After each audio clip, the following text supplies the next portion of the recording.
All right. Hello, everyone. I'm David DeHaas from Living Waters Wellness Center and host of the Whole Body Detox Show. I'm really excited to have in the studio today Dr. Don Huber. Tell you a little bit about Don. He's a professor emeritus of plant pathology at Purdue University, holds a BS and MS degrees from the University of Idaho, a PhD from Michigan State University, and is a graduate of the U.S. Army Command and General Staff College, the Industrial College of the Armed Forces, and National Security Program. He was the serial pathologist at the University of Idaho for 8 years before joining the Department of Botany and Plant Pathology at Purdue University in 1971. His agricultural research the past 55 years has focused on epidemiology and control of soil-borne plant pathogens with emphasis on microbial ecology, cultural and biological controls, nutrient disease interactions, pesticide disease interactions, physiology of host-parasite relationships, and techniques for rapid microbial identification. Dr. Huber has several concurrent careers, including 14 years as a professional labor relations conciliator, with 7 years service on the Indiana Education Employment Relations Board as a mediator, fact finder, conciliator. He retired in 1995 as Associate Director of the Armed Forces Medical Intelligence Center. He was a colonel retired in the U.S. Army, now the National Center for Medical Intelligence. After 41 plus years of active and reserve military service, during which time he also commanded a strategic medical intelligence detachment for 8 years with the U.S. Army Medical Intelligence and Information Agency and Office of the Surgeon General. Dr. Huber is a past chairman of USDA APS National Plant Disease Recovery System, a member of the U.S. Threat Pathogens Committee, former member of the advisory board for the Office of Technology Assessment, U.S. Congress, now Congressional Research Service, and the Global Epidemiology and Quadripartite Medical Working Groups of the Office of the U.S. Surgeon General. He's author or co-author of over 300 journal articles, experiment station bulletins, book chapters, and review articles, 5 books, and 84 special invited publications, and an active scientific reviewer, speaker, consultant to academia, industry and government, and international research cooperator. Don, welcome to the show. Thank you for taking time out to share with us your thanks, David. Knowledge. It's an honor to be here.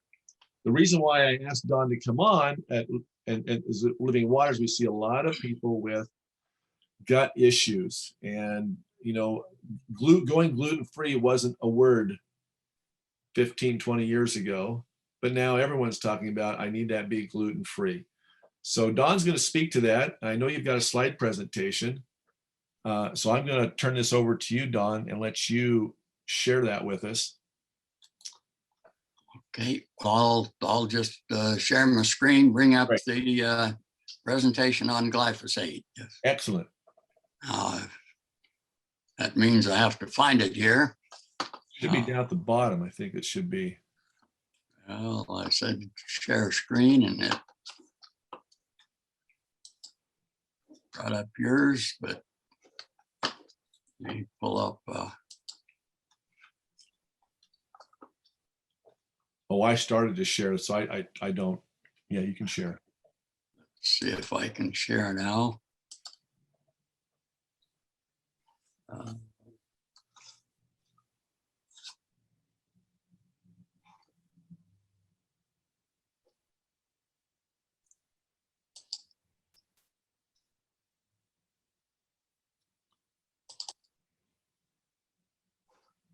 Okay, can you see that one? I can. And this is going to be on the radio, so we can speak to all this stuff, and I'll post it on the YouTube and BitChute and all those other foundations as well. So as we talk along here, we'll describe things that maybe they can't see. Well, we'll talk about glyphosate. Most people may not know it by its first commercial name, and that was as part of the Roundup herbicide. Became the most extensively used chemical in agricultural history. But glyphosate is also the most chronically toxic compound that's been indiscriminately dispersed throughout the environment, and yet it's been promoted as safe for many years. It's the lawsuits on cancer in California that have probably put that safety to bed now, knowing that it's a very intense chronic toxin. It's not an acute toxin, so you don't die rapidly. It may take 5 or 10 years or even 20 or 30 years for those effects to really be pronounced and come into play. One of the reasons why it's doing so much damage is that we use almost 500 million pounds a year that's applied to our soils and environment in the United States. About half of that, or 250 million pounds, is applied in agriculture. The other 500 million pounds is applied to forestry and parks and recreation areas and highway right-of-ways, utility right-of-ways, to give us that 500 million pounds. We need to understand what we're doing when we're applying this 500 million pounds of glyphosate throughout our environment. Glyphosate was first patented in 1964 as a very strong mineral chelator, meaning that as a chelator, it can bind with other elements, and in this case, immobilize them or change their physical characteristics. So Stauffer Chemical Company patented glyphosate in 1964 as a strong mineral chelator, and it was used to clean steam pipes and boilers. In 1974, Monsanto patented it as a broad spectrum herbicide. It's a broad spectrum herbicide because it's a broad spectrum mineral chelator that can tie up those minerals that are required for various physiological functions. In 2000, Monsanto patented glyphosate as a broad spectrum antibiotic. It's an antibiotic, though, against beneficial organisms in our GI tract and in the environment, but it stimulates the pathogens so that we see an increase in susceptibility to diseases because the pathogens that cause those diseases are stimulated to be more virulent. It's also as a synthetic amino acid, and there's evidence now that it can actually substitute for glycine in many of our own proteins and proteins in many living entities. So that as a synthetic amino acid, we don't have a lot of things naturally in the environment that will detoxify it or that will break it down, so that it's also a very persistent chemical in soils that may last for just a few years to as long as 20 or 25 years. Oh my gosh. So Don, what I hear you saying there is that they originally used this to clean off the scaling on the pipes for industrial applications. In other words, you'll grab those minerals that are leaching onto those pipes. So what it's doing in the plants is the same thing. It's grabbing those minerals that we really want it to feed us and the plant, and it's prohibiting that from happening. Is that what I hear you saying? That's correct. Those minerals are not just components of the plant and animal tissues, but they're also the activators, regulators, and inhibitors of physiological processes. So that I've likened those in this slide to having a big 400 horsepower engine sitting out in a tractor or in a car even anymore, but it doesn't do any work until you turn the key on. Well, these minerals are the key. They're the catalysts for those enzymes that function to make that engine work. And so all of our herbicides are chelators. Glyphosate's unique in that it's a very broad spectrum chelator for any of the positively charged minerals, so that it affects many enzymes. And it's like when you apply glyphosate, it's like pulling the key out of the ignition and that engine stops. That's why it's been a very effective herbicide. And it was promoted initially to the EPA as being very specific and inhibiting only the EPSPS enzyme that is at the start up here of the shikimate pathway. This pathway doesn't exist in mammals, and so the EPA was told that this chemical can never be toxic because mammals don't have the shikimate pathway. The problem is that in our GI tract, all of those organisms that we rely on for our immunity or for mineral absorption and vitamin production, and especially for our aromatic amino acids that we need to survive on, all of those entities are susceptible then to glyphosate. So that as we have contaminated food and feed and are exposed to it in the environment, that we're really damaging that entire metabolism in our GI tract.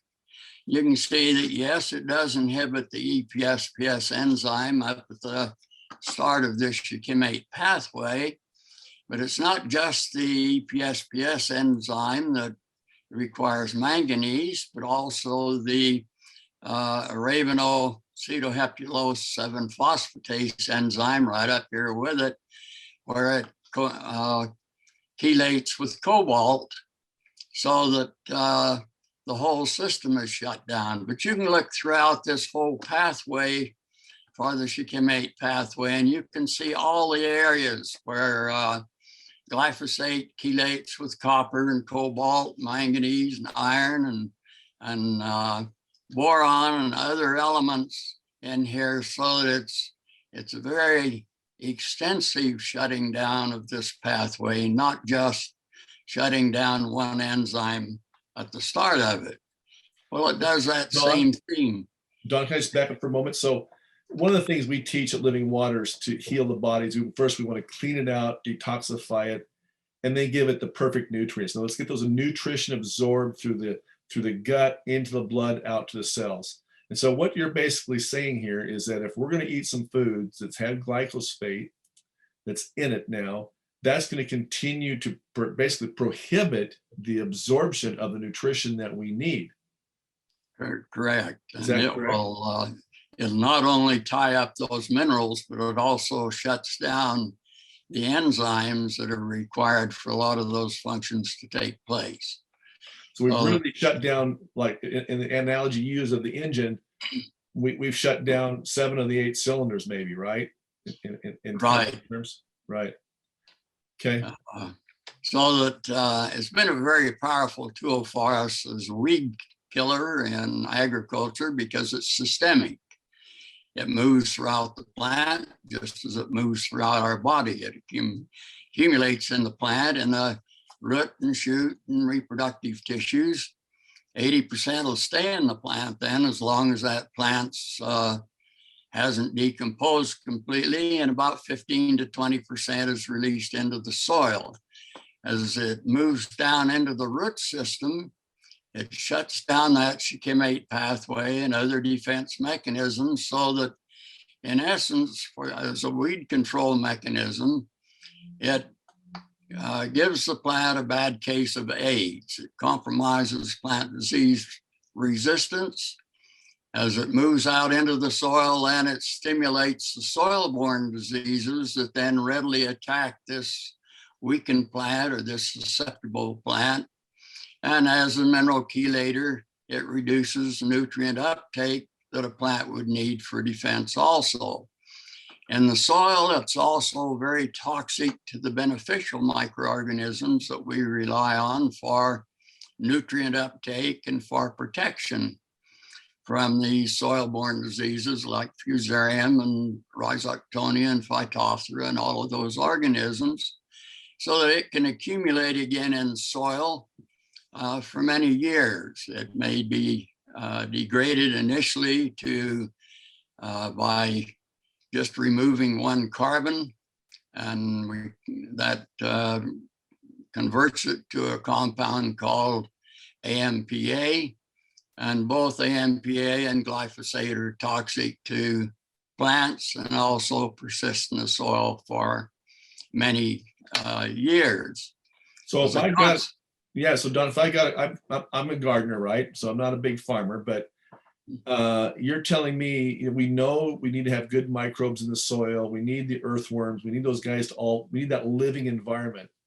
And what I'm hearing you're saying is that basically this is sterilizing the soil. And you're From saying this, from a beneficial standpoint, it is.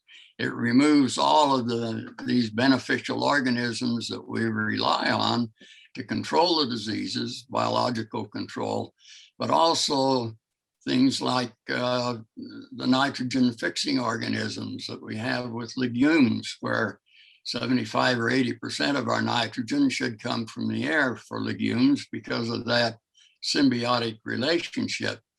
But the nitrifiers and the nitrogen fixers are all very sensitive to glyphosate. And so we remove them from the soil. We're really changing the entire soil biology, making it a very negative rather than a positive entity for healthy plant production and nutrient dense foods. is there a way to get those soils back? I mean, is this a long-term process to bring our soils back? There are companies that are developing cocktails now, biological cocktails. Most of them will have 5 or 6 different organisms so that they can get complete degradation. But a lot of those, or several of those, are looking very promising for remediating, kind of like we do for oil spills and other things. The problem with glyphosate is that the occurrence of the carbon phosphate enzyme is very rare in nature, so that it's not common in our soils. It's something that generally has to be added to the soil in order for those organisms to have a chance to work. Been involved in several projects. One is looking at raw sauerkraut juice, a byproduct from sauerkraut manufacturing. And there are some organisms that do the fermenting of the sauerkraut that are in that when they're added to a dairy feed ration, will actually break down the glyphosate in the rumen and in the GI tract of a cow, so that it protects the cow then from the Clostridium botulinum toxins that cause chronic botulism and death of many of our dairy cows. We're looking at that also as a means of breaking it down in soil and in other environments. That's in the early stages, but some of these cocktails are looking very promising as they're applied to the soil. It does add another cost to the farmer, but the return is much more than the cost because of the residual effect of that glyphosate in tying up the minerals needed for growth and production efficiency. As a result of the stimulation of those soil-borne pathogens, though, we now have 40 diseases that are common in soil, common in the environment, that we, in the past, we've had very excellent control for. These diseases now, this list of some of those that are actually threatening our sustainability of our agricultural production. So we're having to look at new costs, new heavy fungicide applications in order to control many of these diseases now that we had, from a practical standpoint, full control of in the past, just through our good management program from a production standpoint. So it affects not just the pathogens that are going to attack the weeds, but it also stimulates those pathogens that attack our plants. I mentioned that it can be very persistent in the soil. This is some research of Volker Romheld and Luis and the group in Germany. We see the same thing here, where a lot of our growers say, well, my crops just aren't as vigorous as they used to be.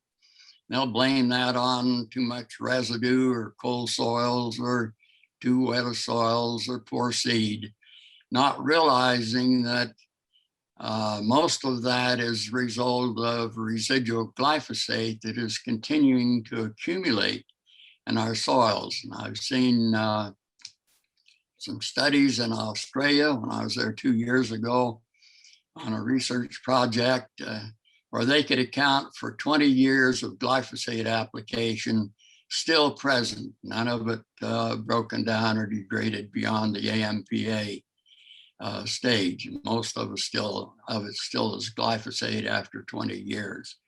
So that you see that effect in slowing down the growth and less vigor, less nutrient density in our crops as they're produced from that residual glyphosate. This was an interesting slide. The pumpkins were grown a year ago following crop of Roundup Ready corn, and they were planted perpendicular to the corn rows, and you can easily see the corn rows from the glyphosate that was applied, and as that's moved out through the root exudates into the soil, you see the residual effect there, tying up the nutrients and damaging the growth then of the pumpkins a year later. Yeah, if you're listening on the radio or the podcast, this is what he's showing here is a slide of where the pumpkins are. And you can see basically you can see the greenery, but then you see a very dim plant, more of a yellowish in the rows where the corn was at. So basically those rows or those areas of the soil have became infertile, I guess would be the word to use, right? Right. And not able to produce. And so you've got a very weak plant here as the slide showed. And so what you're saying, Don, is that, okay, so the farmer comes out, gee, I don't want the weeds. I remember I talked to a guy about 10 years ago. He's a farmer out in Mountain Home, and I told him the dangers of glyphosate. He says, yeah, but we have clean fields now. I go, yeah, you do. He says, but we have clean fields and we don't have weeds. And I go, yeah. And at the same time, I'm looking at him and he's telling me his symptoms. So he's been dealing with this and putting the application on his fields. And now he's got nerve issues. He can't squeeze his hands. He can't, at the time I thought he had the onset of probably some Parkinson's going on, and I haven't seen him for a long time. But I call it the killing fields. I mean, that's my verbiage for it. Where I grew up, the place where I used to farm, we always had thistles in the field. We always had patches of thistles we'd pick. I don't see that anymore. No, they're clean fields, but they're soils of toxic dump. So now we're getting that in, and now we eat this food, and now and the cows eat it. So I know we've got people now got Roundup Ready alfalfa in a lot of areas. Yeah, and it's a systemic chemical, so that it accumulates on a perennial crop like alfalfa. Every time you put the glyphosate on, you're just adding another dose of glyphosate then in the feed. So you accumulate in human, it accumulates in the brain, the heart and liver and kidneys and pancreas, and then gets into the bones and into all of the muscle tissue, so that it's pretty extensive throughout the body, but it does accumulate highest in the brain. That's why we see the association with Alzheimer's, with Parkinson's, and a lot of the dementia type. We're having outbreaks of little pocket outbreaks in the northeastern states now. We've had it in the central states of Creutzfeldt-Jakob disease without any known family history or any other reasons except for the high incidence of glyphosate that they have in their bodies. So if this weakens, so from year to year, as you showed in that previous slide where the 10 years later, the crops aren't doing as well, are now the farmers just applying more fertilizers, more chemicals on to try and bring those plants up, and at the same time keeping the fields clean? Is that what's happening? What are they doing there? Because you'd think Right. they're not going to get the production or the amount of pounds per acre they need to make a profit. Yeah, the inputs then become much heavier. We're having to worry about new diseases or diseases that we didn't have to worry about before. So that while there was a temporary reduction in the amount of herbicide that was applied, at the same time, we were having to apply more fungicide and bactericides and insecticides for those plants that were compromised as far as their resistance. Now with the glyphosate resistant weeds, we see that we have a tremendous increase in other toxic chemicals, even besides the glyphosate. So we're getting multiple toxicities to compensate for the resistance to the glyphosate. Wow. So you're talking about, you mentioned on here on the slide, ecological disruption to the bees. We're having enough problem with the bees. So, oh my goodness. Well, colony collapse disorder can be traced back to the antibiotic activity of glyphosate because it's very toxic to the lactobacillus species and the bifidobacteria that a bee has to have in its honey crop or in its stomach to digest the proteins. And when those are killed by this powerful antibiotic, then the bee essentially is starving to death, even though it may look like it's doing pretty good.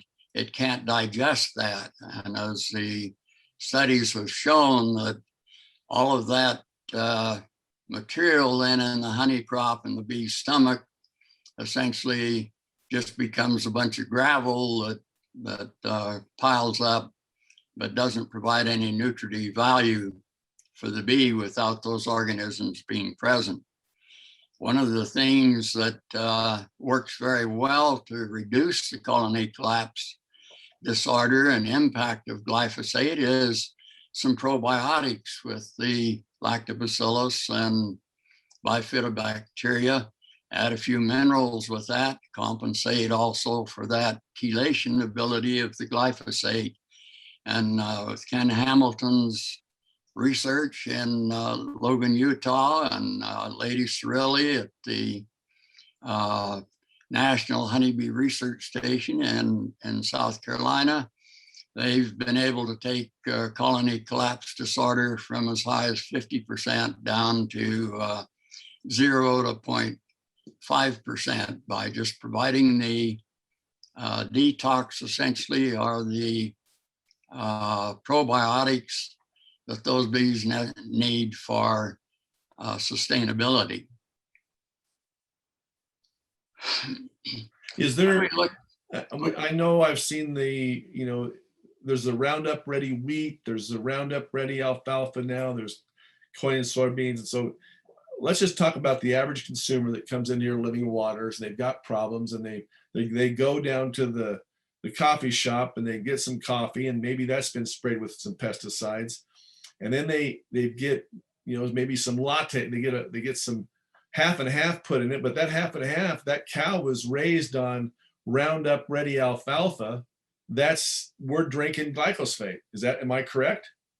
Yes, you'll see that it's in milk. It's not as high in milk as it is in some of the other tissues of the animal, but it'll be in breast milk of mothers nursing their babies from their diet, and cow's milk, and it's ubiquitous chemical now for us because of the indiscriminate application of it.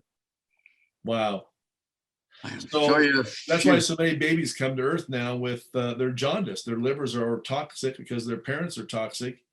They've been sucking down their lattes, and I mean, there's so many sources of toxins now. But this is a huge deal that we're literally bringing these babies to Earth with a high toxic load.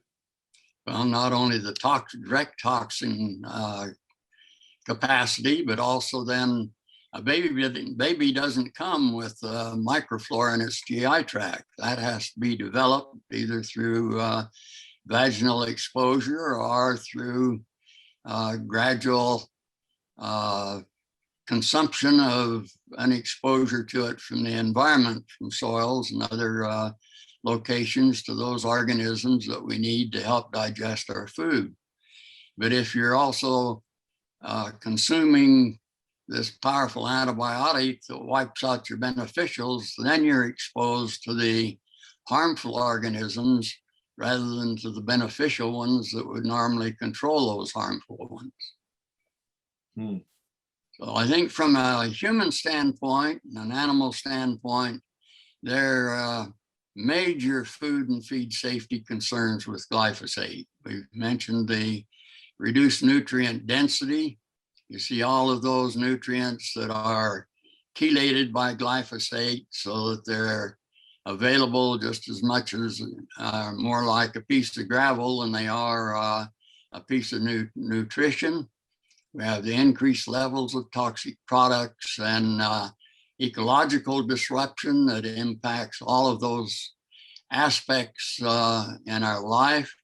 And then the direct toxicity of the glyphosate. I can show you how some of those relate. You mentioned the Roundup Ready alfalfa.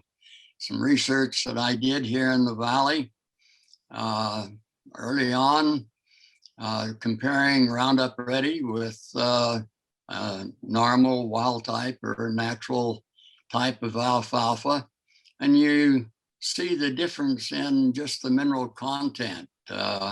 Look at manganese, a third reduction in manganese. Well, manganese is essential for liver function, for detoxing, essential for the plant for photosynthesis and for other things. Look at sulfur, 52% reduction in sulfur. Well, if you don't have sulfur, you're not going to have any protein because your proteins pretty much all start from cysteine and methionine, the sulfur amino acids. And look at your magnesium and the 26% reduction there. And you look at other crops like soybeans and you see a comparable reduction in those nutrients. So that we have reduced nutrient density in our food and reduced availability then because of chelation, even in our own body from taking it up. You say, well, how important is it? Can't we just eat more? Well, we can eat more. And you look at the Western world where glyphosate's heavily used and you see the obesity. And that's partly because of direct activity of glyphosate on those enzymes, but also the body wants to eat more to make up for this reduced nutrient availability. And so Dr. Sheffers, veterinary toxicologist at the University of Minnesota, was concerned about the high frequency of miscarriages in cattle and also deformed calves.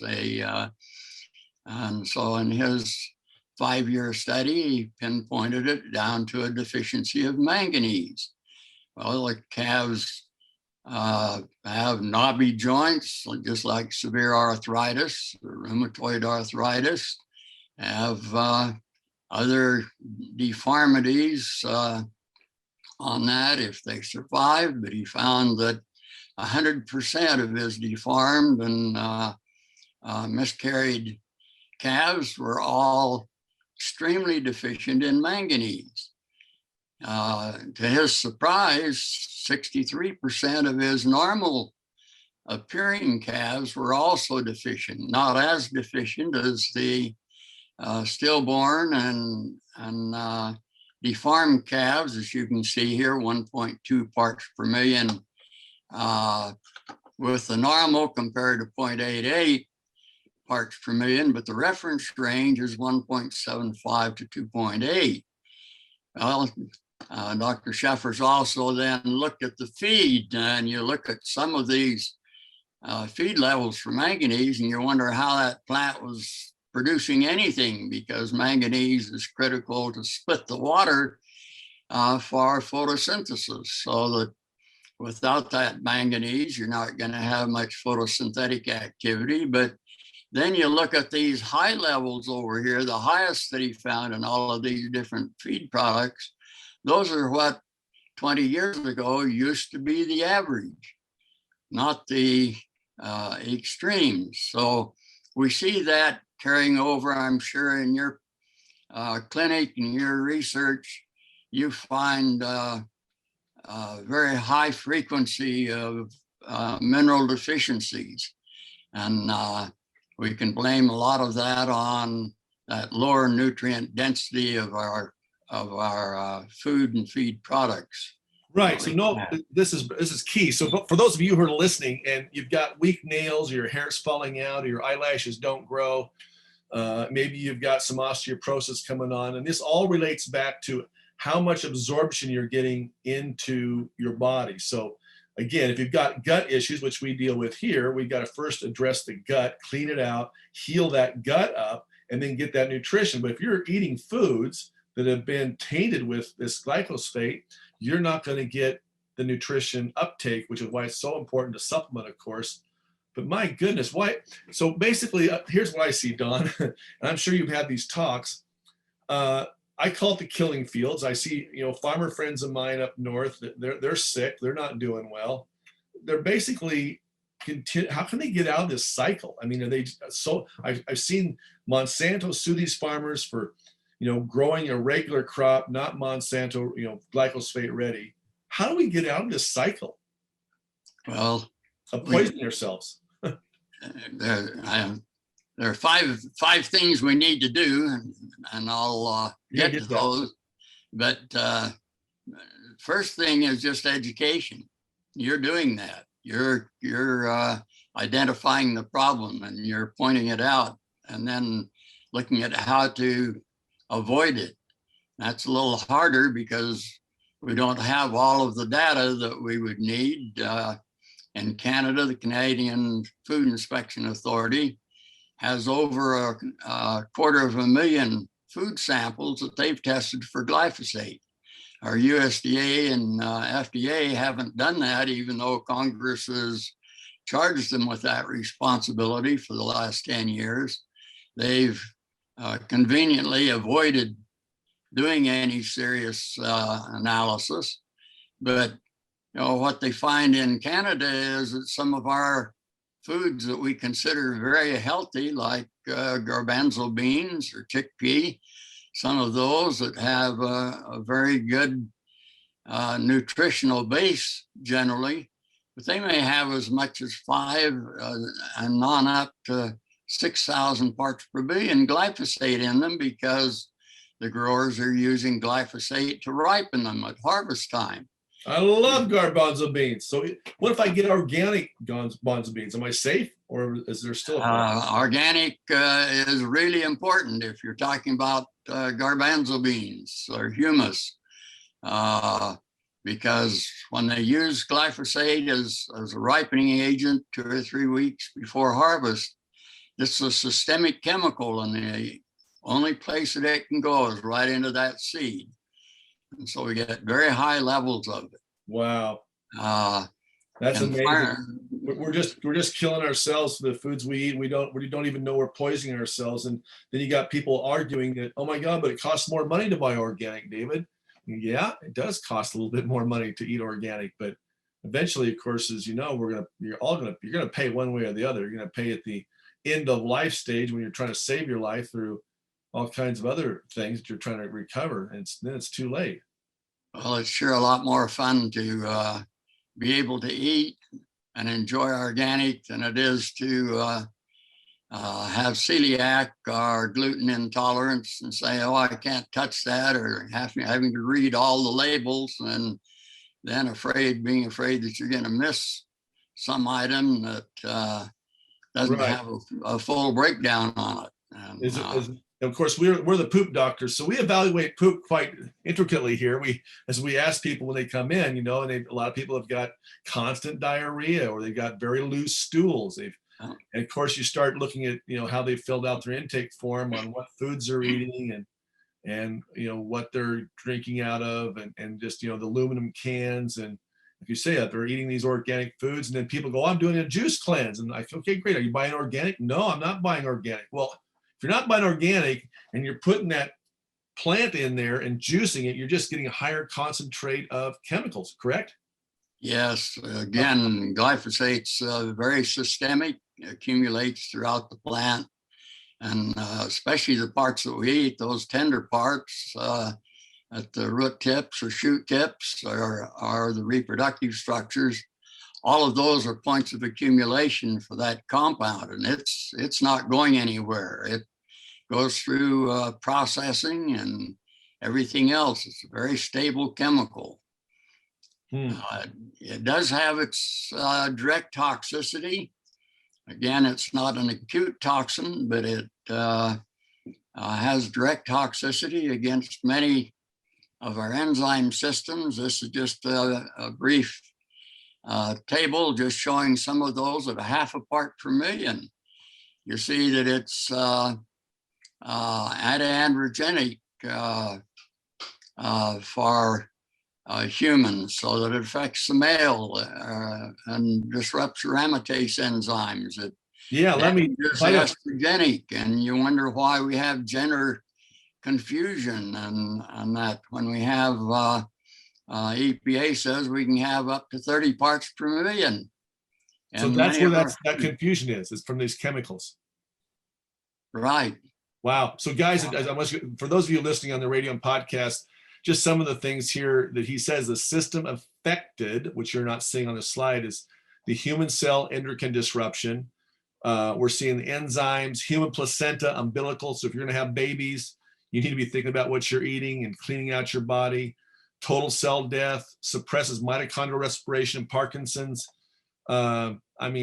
Multiple cell damage. So, you really got to pay attention and really understand how important, especially if you're going to have kids. If you're young, if you're listening to the show and I had someone in this week and they said they can't get pregnant. Well, I bet you if I went back and traced the junk they ate through their years coming up through public schools, where the food in the public school system is just horrendous. It's the cheapest stuff they can find. I'm sure there's some kind of connection, but wow. This is just really enlightening, Don. Well, there's a direct connection to infertility, and we've had a lot of people who have detoxed for glyphosate with humic and fulvic acid and clinoptilolite, those materials that have been shown to remove glyphosate, and within 8 to 12 months, many of those couples have been able to have children. I have a daughter that just had a grandson 5 months ago that had even tried in vitro fertilization twice and both times failed.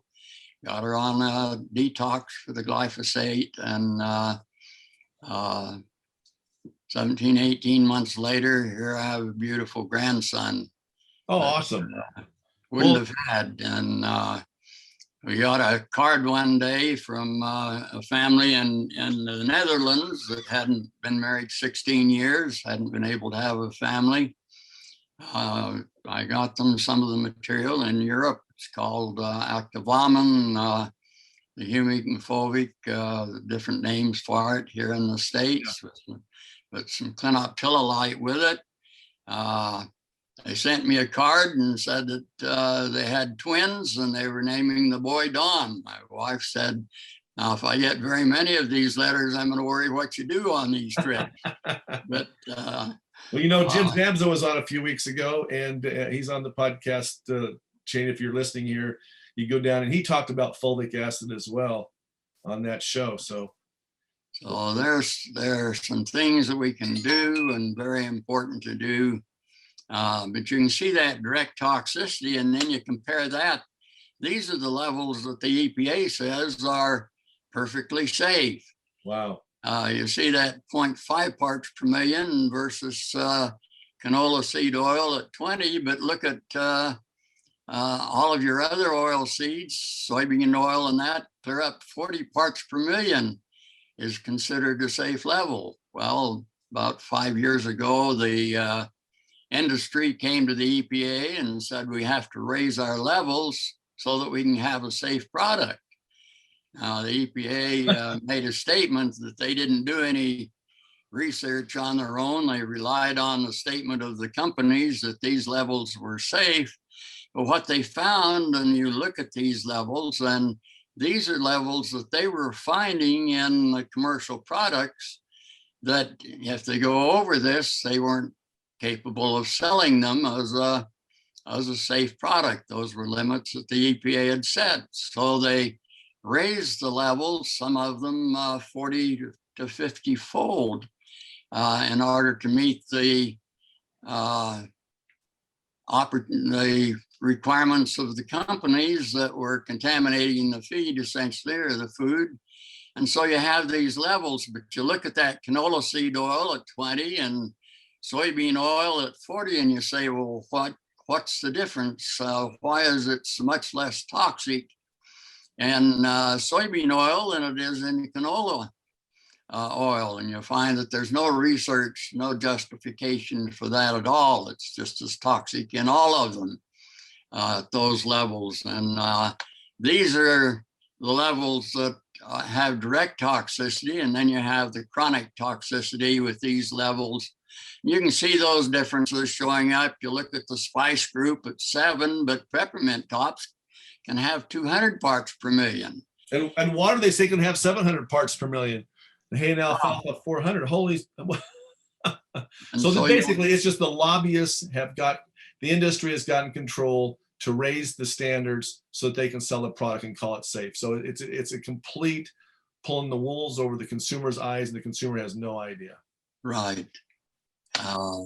And you say, well, I'll just watch what I eat, but then what do you eat? And you look at all of our food, how it's contaminated, unless you're eating organic, which will also have some, usually very low levels from environmental exposure, but will be many times lower concentrations than you see in our regular food. And so you see this, but we also find glyphosate in places you don't think about, and that's our parks and recreation areas, our forests, where 50% of that 500 million pounds of glyphosate goes out in these areas.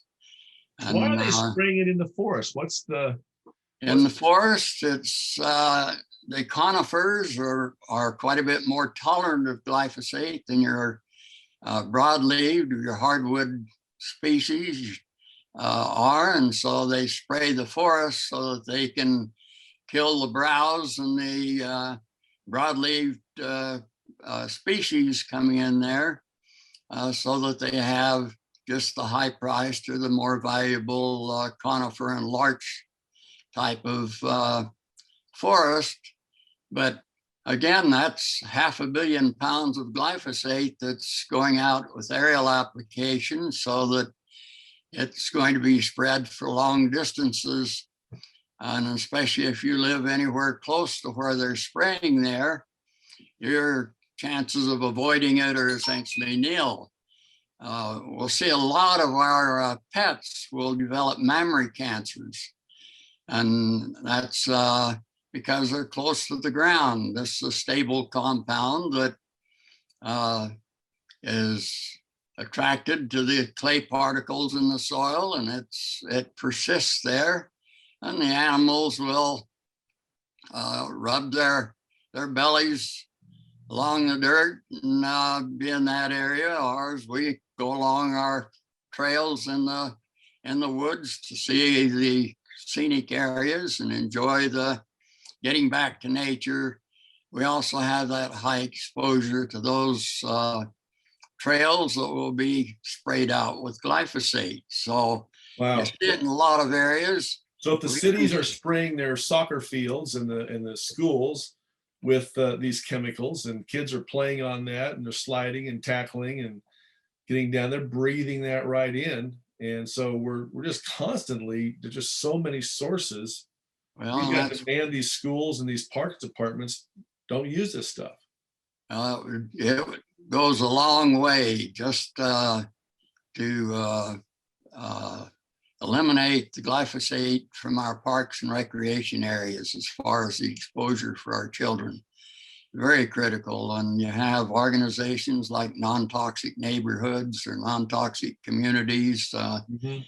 I think locally, Melody Watts is chairman of the non-toxic community or neighborhoods group here in the Treasure Valley, but doing some really good work to educate and also to provide the alternatives.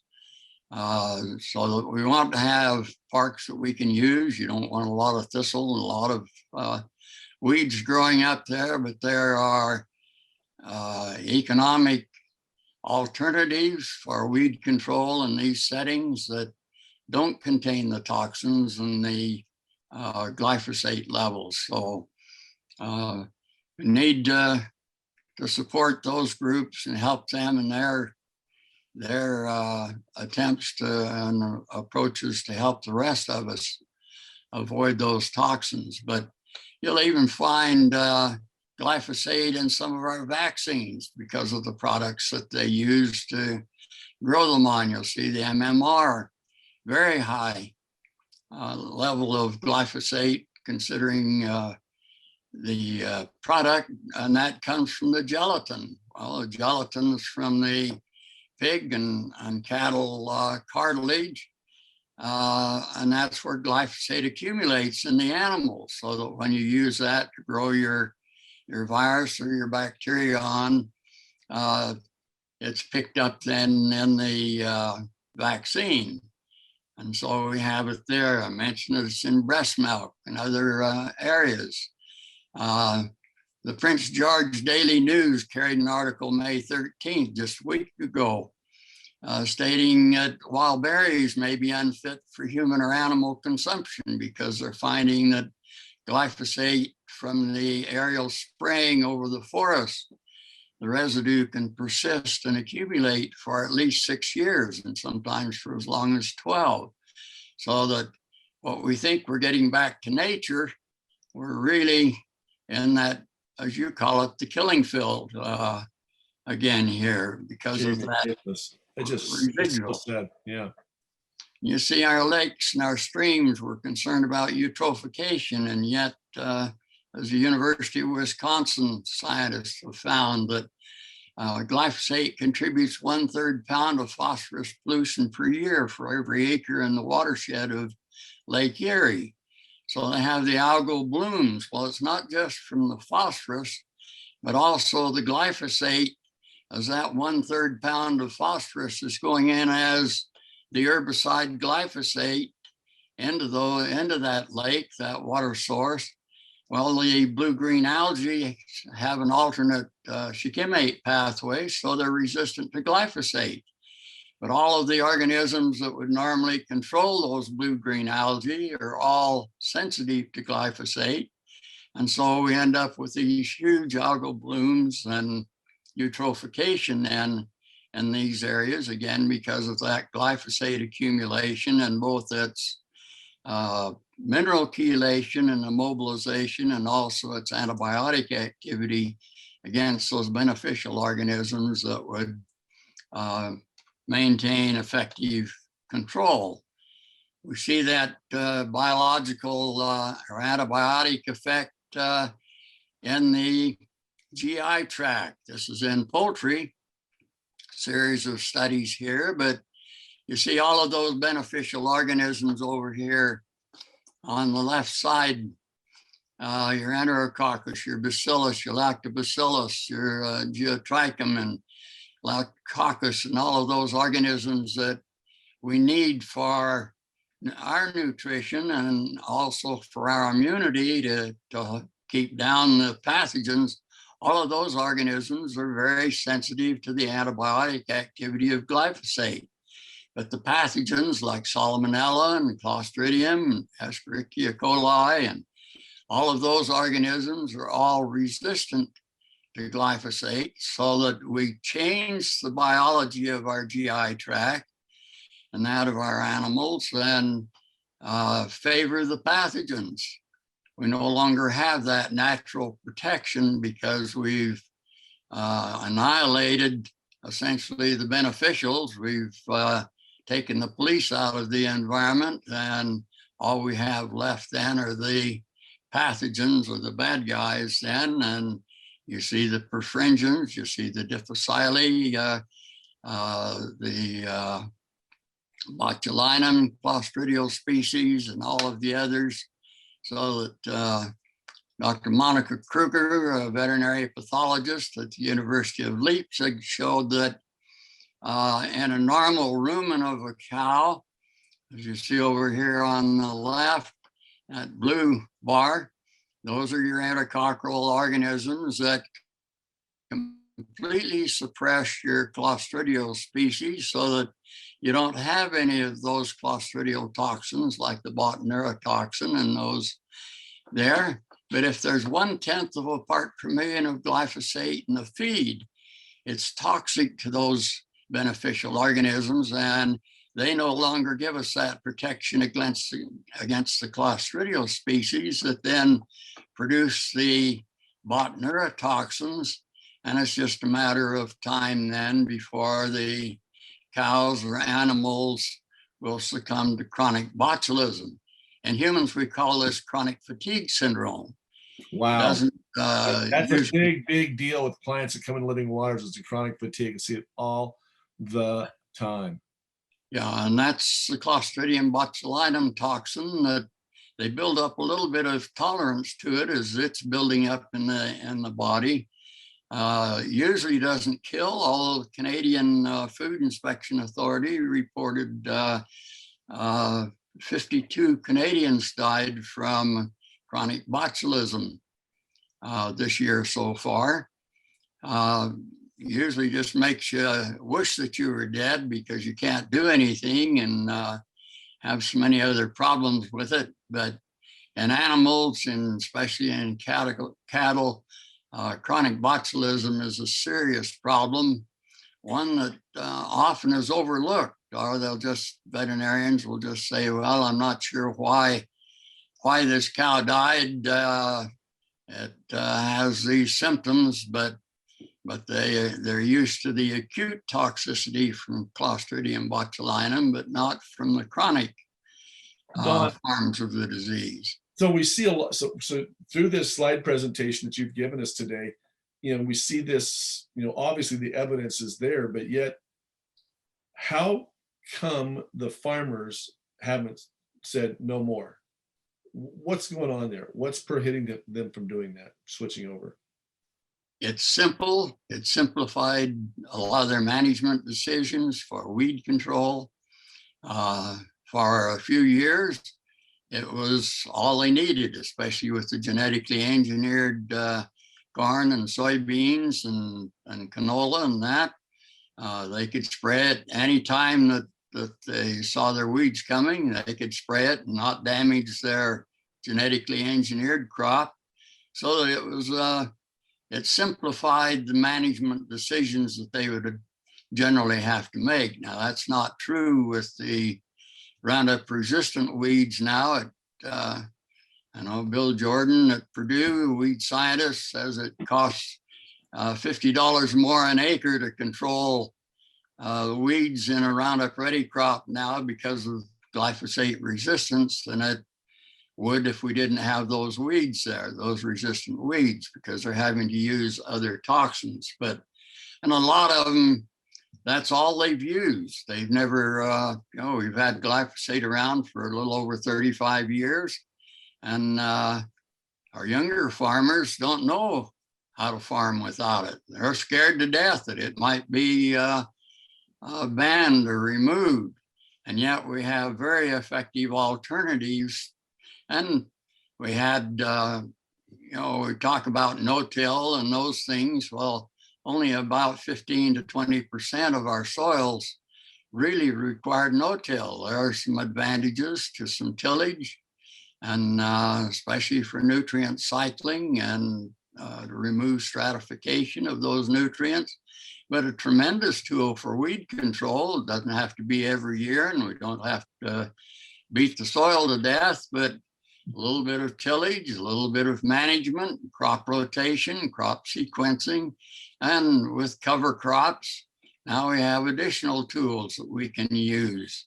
You'll also find that weeds like nutrient-poor soils, so that when we have a lot of tie-up from glyphosate, a lot of biological imbalance from a nutrient standpoint, we favor the weeds again, so that our weed pressure becomes more intense. Where if we shifted back to some of those more regenerative agricultural practices, we'll find that a lot of our weed problems start disappearing on us. They're not the intense problem that we see with our intense chemical agriculture. So basically the pressure on these young kids that are farming in the big corporate farms is, it's easy. This is what we know. We don't know how to farm the old way. We've got huge payments to make on combines and tractors and trucks, and you got this big machine and all this debt you got to pay. So to be able to switch over, that is a risk in their mind too great to take. Right, and they're not familiar with a lot of those, how to manage, how to work those practices into the overall production cycles that you have. And meanwhile, their wives are miscarrying. They're getting these skin rashes, and they don't know what to do. So they go to the doctor and they get some steroid cream and they suppress it for a bit, and they just think that's just the way life is. So it's just a total ignorance up and down the whole board. Now you've got, of course, the lobbyists are lobbying for, it's a pretty big machine, these big petrochemical companies. Am I hitting all the right chords here? Is this the way? You've got them all there. You're talking about, just for glyphosate alone, it's about an $8 billion source of revenue. And you put the GMO crops with it, for Roundup resistance, and you can probably double that. So you're hitting some pocketbooks that don't like to be hit and aren't used to having anybody push back on them. They're supposedly the gods that are making all this possible, and yet they're the ones that are probably doing more damage than any other single thing that we would have from a quality of life standpoint. I got to tell you a story. 1996, I was in a convention listening to Paul Zane Pilzer, and he tells the story of the circle that, you got all the junk, the food manufacturers, you got the medical cartel, and I don't know if he talked about the way the foods were being brought up, but basically he said you'd think they're all in bed together, and you think about it, that really it's all beneficial. So if I'm raising sick food and I'm giving to people, I'm making them sick, who's going to benefit off of that? That's going to be the pharmaceutical industry, the chemical industry that's putting this stuff on our crops is making a ton of money. And meanwhile, the farmer doesn't know why his kids have got Crohn's disease or bowel issues, or why there's some birth defects in the babies and their grandkids. They just haven't been awakened to that, or why they can't even have fertility, why they can't even conceive. Well, and we have a short memory. Yeah. Relatively few years. You have to go beyond 20 or 30 or 50 years even to recognize what normal is. Are there states or areas or pockets in the world that have banned glyphosate? Yes, there are about 64 countries. Oh my goodness, but not have banned it. Most of them small countries, but again, they did it because they saw the damage that was being done. And we see the damage. I served on the Surgeon General's quadripartite epidemiology committee. That was a group of doctors from Australia, Canada, UK, and United States. And we monitored the world's diseases.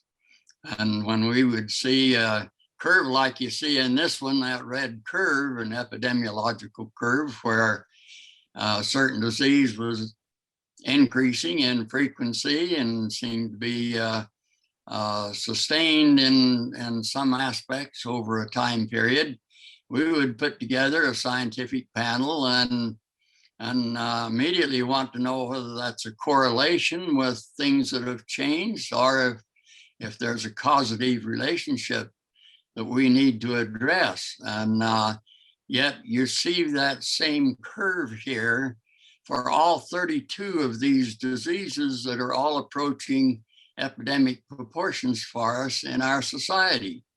And nobody wants to connect the dots with the glyphosate. But all of these diseases will have a Pearson's correlation coefficient of over 0.9, most of them 0.9899. What does that mean? What does that correlation mean? Explain that.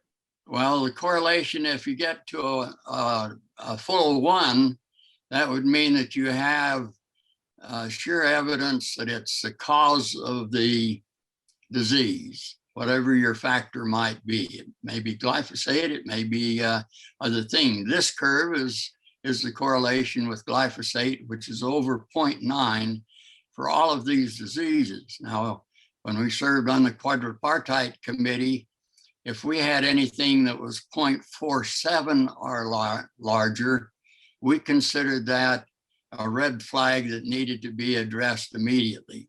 No. It may have only had a 50% probability of being causal rather than correlation, but it demanded a deeper look on it. Well, these diseases, we're all looking at 0.9. Wow. We're clear up there where there isn't much question as far as the correlation on it. And you look at that whole list, all of them. You look at half of them will involve the GI tract. And you find that the best control that we have, or cure in many cases, for leaky gut or for difficile diarrhea, for many, or for autism, is a fecal transplant.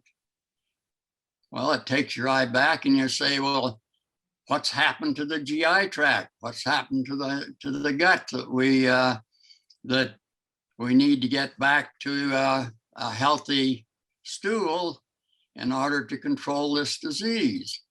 And you'll see that with all of them. All of these have that. Yeah. So let's back up for a moment. Fecal transplant. Okay, this is a term that no one knew 10 years ago, definitely not 15 years ago, but started to get some gaining. I got to tell just a short story. This will be great for the listeners. Couple stories here. Fecal implant. So this doctor here in Boise, I was on a trip with my son, and long story short, he heard what I did. He says, "Oh my gosh, you got to hear this story." His dad was in a hospital in California, and he was dying, and he had C. diff. So in other words, he had constant diarrhea. There was no good microbes in the gut. So he started studying. He realized, oh my God, what if I could get a fecal transplant? So he came back home and he got his healthy family member to donate some poop. And he went back to California with the poop in a bag and a blender. And his dad had a feeding tube. And all his dad wanted to do was get home and live out his days. And he wasn't going to live much longer there in the hospital. So he talked to the hospital, and the hospital's, oh, it's too big of a risk. And one of the guys there on the staff was actually from Europe. And he says, oh, we do these in Europe all the time. No big deal. I'd be happy to help. And then he says, no, too much liability. This is about year 2011. I'm talking to this guy. He says, David, he says, I went into his room without anybody knowing. I blended it all up and I put it in his feeding tube. And he says, it was an immediate change in my dad. And he said, it was like he came back to life, like bang. And he says, we actually got him out of the hospital. He was able to go home and live out his days. I think he lived another 6 or 8 months versus, 6 or 8 days. He says, David, it was amazing. And it wasn't long after that I started seeing some articles and people now making poop pills. And why are we having to do that? Because all this junk that we've been eating and absorbing and through our environment and through the foods, and it's affecting our guts and our bowels, but you can recover it, folks. We got to detoxify the body. And it's like Dr. Huber is saying, let's restore those good microbes back into our soils, restore that into your gut. And I've seen people, I've had a guy there's another farmer, good example. He was about 77. I met him up in central Idaho, and he had Parkinson's pretty severely. Of course, he was constipated, been on a lot of medications. but he told me his life's history. Big time farmer, had thousands and thousands of acres. They never, back in the early days when he's growing root crops, he says, we never used anything but our raw hands to put our hands right into the DDT or whatever chemical. And I've seen that happen with many farmers who we've helped here. The body can recover, which is amazing considering how far, he could not sit up on his own when he first started his cleanse here. He couldn't drive here. He stayed with his daughter, and he said, David, 13 steps up to the second floor for me to sleep. It took me a half hour to get up at the first day. Day 5, he went right up and down it. And on day 5 here, he actually could sit up on his own. And he drove away when he left here. He could drive by himself. It was amazing how quickly, if we detoxify the body, detoxify the liver, give it these nutritions, get that nutrition, these vitamins and minerals absorbed to the cells, it's amazing. As bad as all these chemicals that we're putting on our body, it can recover. But the prevention, of course, is so much cheaper, as you know, Don. Well, in Europe, they have stool banks, just like we have blood banks. Wow, that's so cool. That's because you want to be very careful who your donor is. That's right. Because and I worked with an individual in Central America that had celiac. The doctors wanted to remove about 15 inches of his colon because he was starting to get leaky gut and toxicity. And he said, well, I'd like to try a fecal transplant. Well, normally we do that with, that's done through a colonoscopy. You clean out the individual, and then you try and condition that environment with some fermented food, some kefir or something like that. And they found out that his wife was a potential donor. He got a donation from her, and he said within 3 days I was eating things that he hadn't been able to eat for 18 years. Wow. The FDA listed as an experimental procedure for us, and that's because 5% of those times it can be a very negative, and that's where schizophrenia and manic depression and all of those come from also. So that if you get the wrong donor, then it's a matter of having to be cleaned out and hoping you can get a donor that will offset it. And if you don't prepare that environment a little bit, it's kind of like taking a rival gang into Chicago and thinking you're going to be successful. So you do need some preparation, but again, about 16 of these diseases that are on this chart. Let me read this off, Don, for those who listen. Let me just read, because I see these every day here. And this from the slide says, guys, from 1995 through 2011 and on. The rise in this graph is tremendous here, but just some of these things, if you're suffering with allergies, asthma, Alzheimer's, arthritis, dermatitis, autism, autoimmune diseases, bipolar, birth defects, bloating, bowel disease, cancer, celiac, chronic fatigue, colitis, Crohn's, dementia, diabetes, difficile diarrhea, gluten intolerance, indigestion, infertility, inflammatory bowel disease, irritable bowel disease, leaky gut syndrome, liver abnormalities, miscarriage, Morgellons, multiple sclerosis, obesity, pancreas abnormalities, Parkinson's, and sudden infant death syndrome. And that, I mean, again, in the last 25 years, those have risen tremendously, like your slide shows. I don't remember back in the 70s, 80s, you never saw, you never heard us talked about. Yeah, well, you see all of these. Now, this is the CDC and the USDA data. Wow. CDC data. This is from Nancy Swanson's research, published in a peer-reviewed journal. But you see all of these diseases, and you look at that curve, and it's the same curve that you see when you look at the disease increase and the direct correlation then with the amount of glyphosate that's applied on corn and soybeans and the diet. And you see that curve for all of those, pretty much the same. So it's not just one or two things. We talked about difficile diarrhea, and have a son-in-law that I'd heard that his mother was not doing very well, and they were concerned about her survival. And so I about 6 months after I'd heard that she was struggling there, I hadn't heard anything else, and asked him how she was doing. And he said, well, now she's doing really well. Said that she was in a retirement home, and 6 of the people there developed difficile diarrhea, and it was resistant to all of the antibiotics. And so the doctor announced that he would recommend a fecal transplant as a last resort. He said, there's nothing else we can do, and that he knew of. And 5 of them said, doesn't sound like very good to me. And she's the only one that accepted the fecal transplant, and consequently, she's the only one that survived that. So that it's really, in many of these situations, a life and death situation, and sometimes even more than just a quality of life. It's a real situation when we get that broad spectrum antibiotic and mineral chelator that works against us.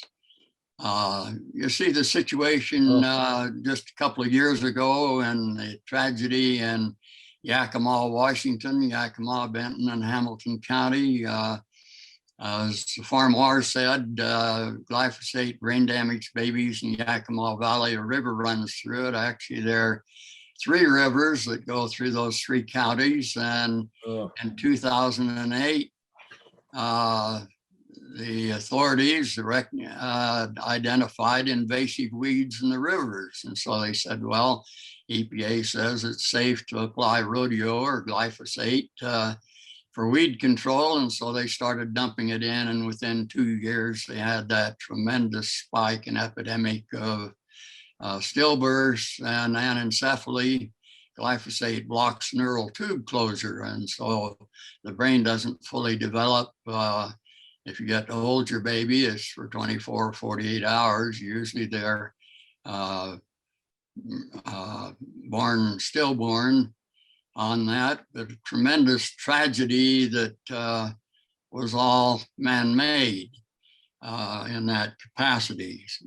Tremendous problems. We talked about fertility. And you look at the drop in fertility, we're really an endangered species. Fertility in the US dropped 30% in just the last 5 years. 40% of the population is estimated in childbearing age to be non-fertile. Most of those won't know why, won't have any idea why they can't. And then the fertility clinics now that have one nurse that commented that they're having difficulty not just in finding sperm quality, but also in finding egg quality.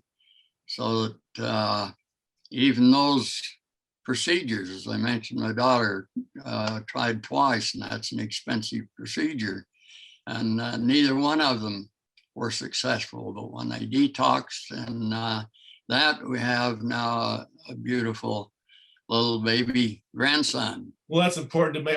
We treated a gal about, I don't know how many years ago. She was told she could never have babies, and she adopted. But after detoxing here, she went through our 10-day retreat, and she now has two babies. Yeah. So you can't, folks, recover this, but you've got to detoxify the body, detoxify that liver, detoxify these tissues, and that's where colon hydrotherapy is so instrumental in opening up these big pathways. It's really, really important. The California lawsuits against cancer, non-Hodgkin's lymphoma, have brought that aspect to the attention. This is from one of Monsanto's unpublished studies, a 2-year study with rats, which is normal life expectancy for a rat. But you look at the cancers that were identified during that 2-year period, with 3.8% of the animals that received glyphosate, and those are levels that are within that 5 to 30 parts per million in the diet is within the EPA's safe zone, supposedly. But you look at that 23.8% of the cancer of the animals developed cancer, and 0 in the control animals. Wow, that's a big that's obvious. So this came out in discovery with the California lawsuits. You can see why it was never published. But then the only long-term study that has been published in a peer-reviewed journal is a study of Cirolini and his group in the University of Caen in France. They ran this for 2 years. They found it wasn't set up as a cancer study. It was set up as a liver and kidney toxicity study. But within 4 months, they started seeing mammary cancers develop, both with the Roundup alone, with the GMO corn that had been fed or had been sprayed with Roundup, and also with the GMO corn on its own, so that the changes in the genetic engineering made similar changes, and they showed the tremendous increase in mammary cancers, as well as the liver and kidney damage. Dr. Ted Dukemeyer in Canada said he's never seen a fatty liver or a friable liver situation that hasn't involved glyphosate. And he does all the analysis of the feed on the animals as well as the tissue levels of glyphosate. And he said you always see glyphosate involved in that whole series. Wow, this is amazing deformity in these rats. Well, and I'm seeing young kids, 22, 23-year-olds have been diagnosed with fatty liver. And it's got to go back to just all this genetically modified food that they're eating, plus the junk, the garbage they've been eating at the C stores. I call them the crack houses. You know, all that junk food, plus what they ate at the school lunches, which is cheap food. It's just such a bad, it's the poisoning. It's just a clear, outright poisoning. Well, the Canadian Food Authority said that they've identified 1 in 4 Canadians with pre-fatty liver. Wow, 1 in 4. Said that it will completely bankrupt their health system. Yeah. And just a few years. Jeez. And again, Dr. Dukemeyer, who's been criticized for his research, but he has very sound research with the feed levels, organ levels, and the diseases. Again, he says he's never seen a friable or a fatty liver situation without seeing glyphosate involved with it. Wow. So on the non-alcoholic fatty liver, you can also have it. This you see this same epidemiological curve here with these children that had celiac disease requiring hospitalization.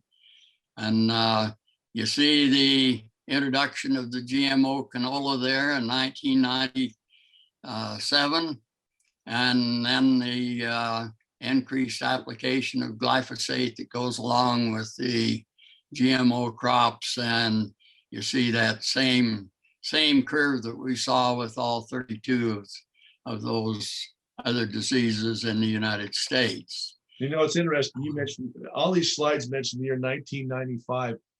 My parents live in central Idaho up in Grangeville. And, you know, it was about that time she started saying, you can't believe this, so-and-so has cancer. And if you look where Grangeville is, it's on the eastern border of the Camas Prairie.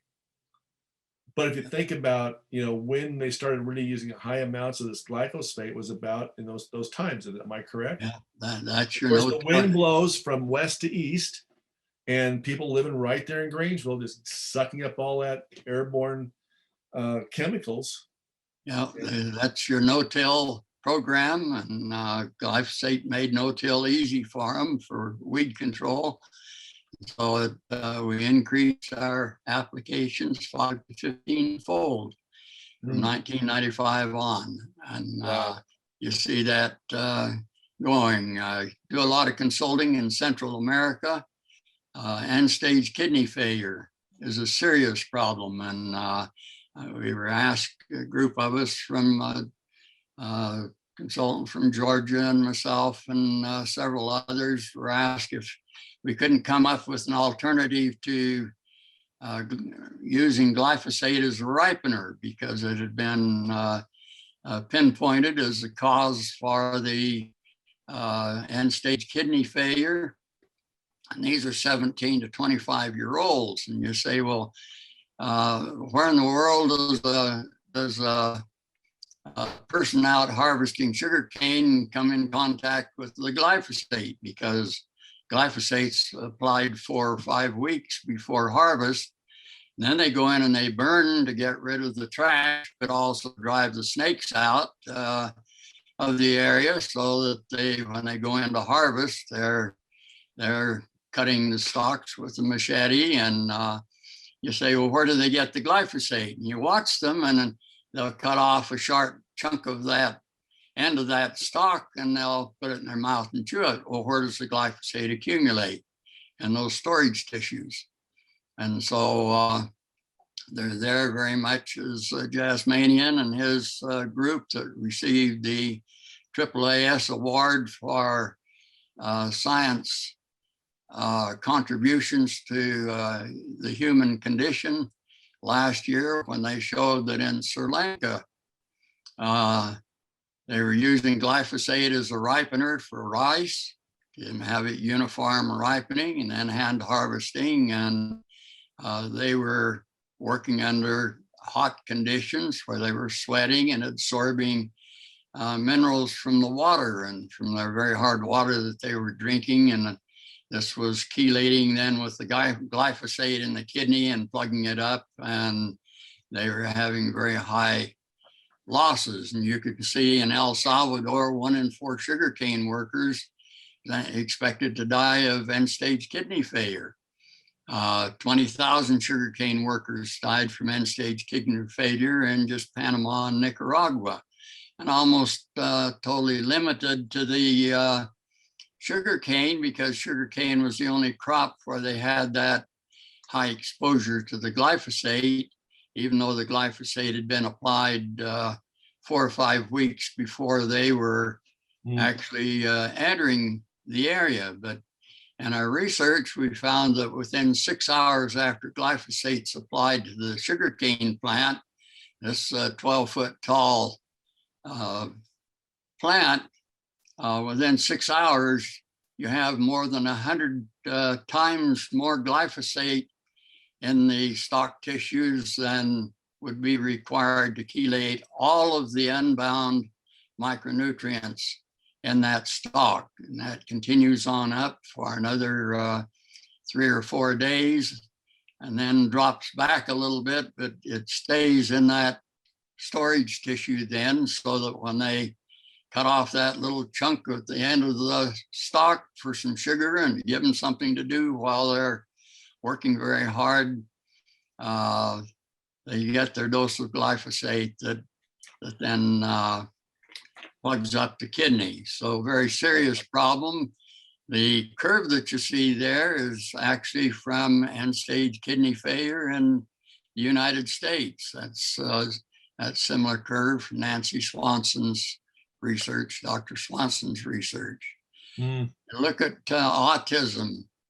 Estimated from the epidemiological curves that 1 in 2 children will be diagnosed with autism spectrum disorder by 2032. And yet in 1970, the rate was 1 in 10,000.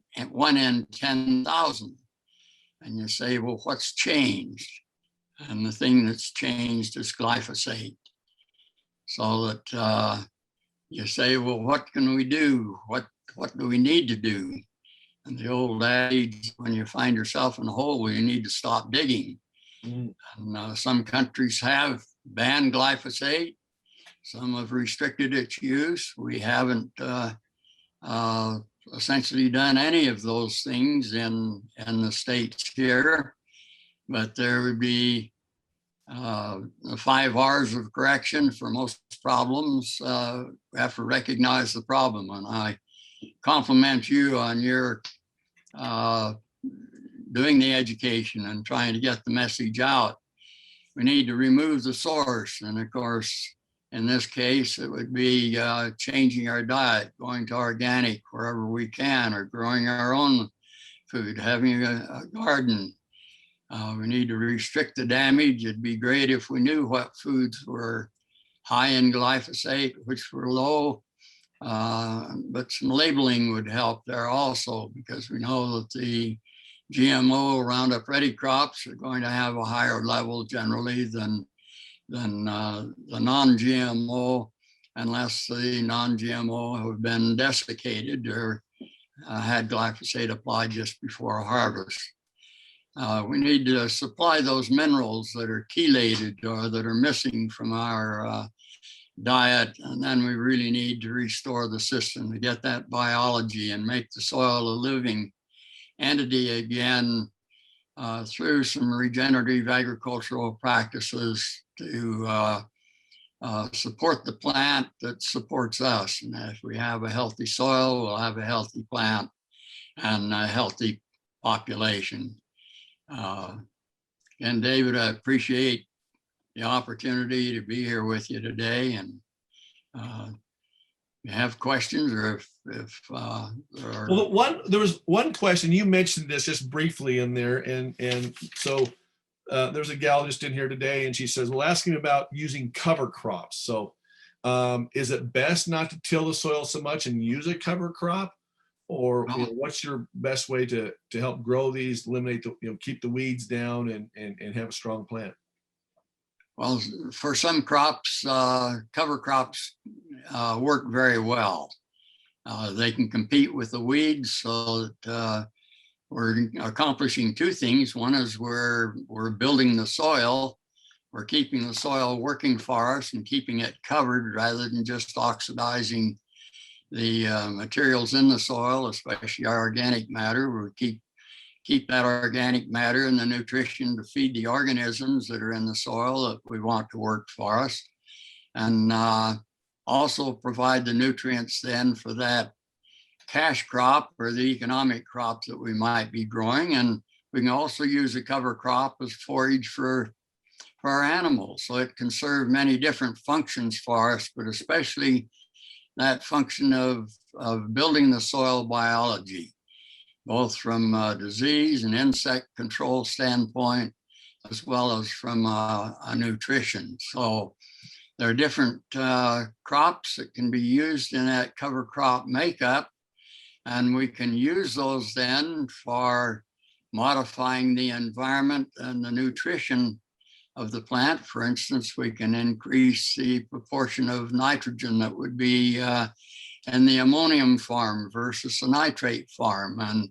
we find just that one function alone can control many of our diseases, so that we can use the cover crops very profitably where we have the water to sustain them or the long enough growing season. And I've seen some very effective cover crop situations to reduce the input and also to improve the management opportunities that you have overall from an integrated program for optimizing the soil and optimizing your production efficiency by integrating a lot of your different control mechanisms for your pests.